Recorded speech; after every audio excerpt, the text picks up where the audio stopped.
All right. We will run a variation with our quarterback. So we'll run this sweep with our quarterback. Same blocking. All right. But now it will go to the strong side. Okay. So let me go back to the diagram. So basically everything we were doing on the weak side now flips to the strong side. So it becomes a goal line call this way. So what ends up happening, we get down. So we've got basically our train here. Okay. We have the cut rule there. All right. We're going to work there.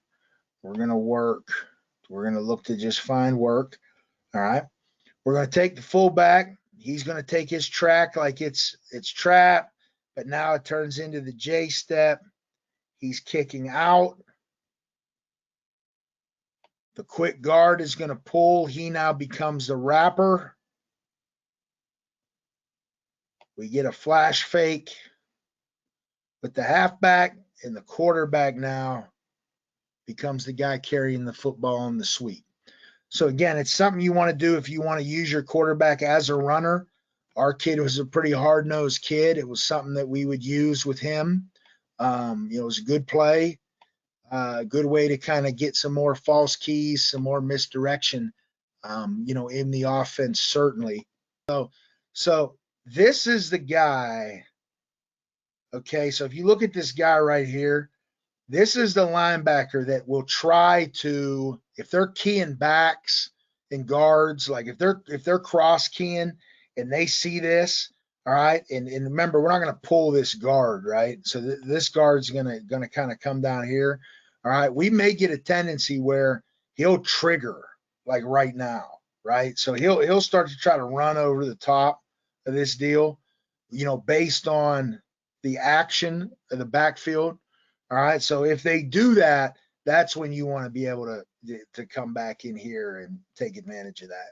And obviously it'd be a numbers thing. So we do a count. So, if we come here, if we've got really 3 or less over here, we'd feel pretty good about running that. You take a look at this. Let's see what this linebacker is doing.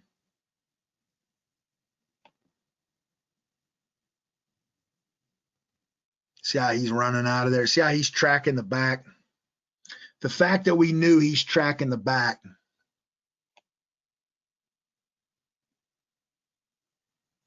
He's keying our halfback.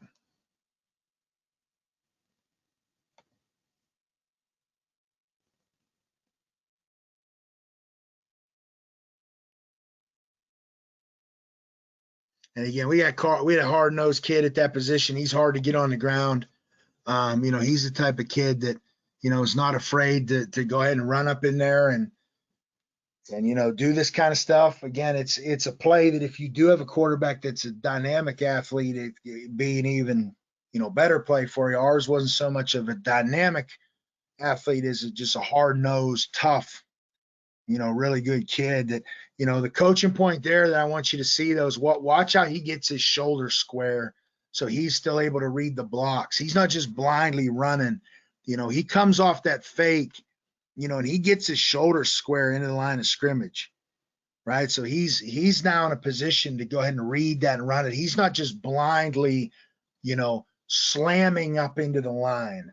All right. He's still reading the block because again, we have a, there's a progression here that he has to read the puller and the kick out and, all that kind of stuff. But again, it's a nice little variation that if you're getting, you're getting them to overrun stuff, you're getting them to, do those kind of things on the backside.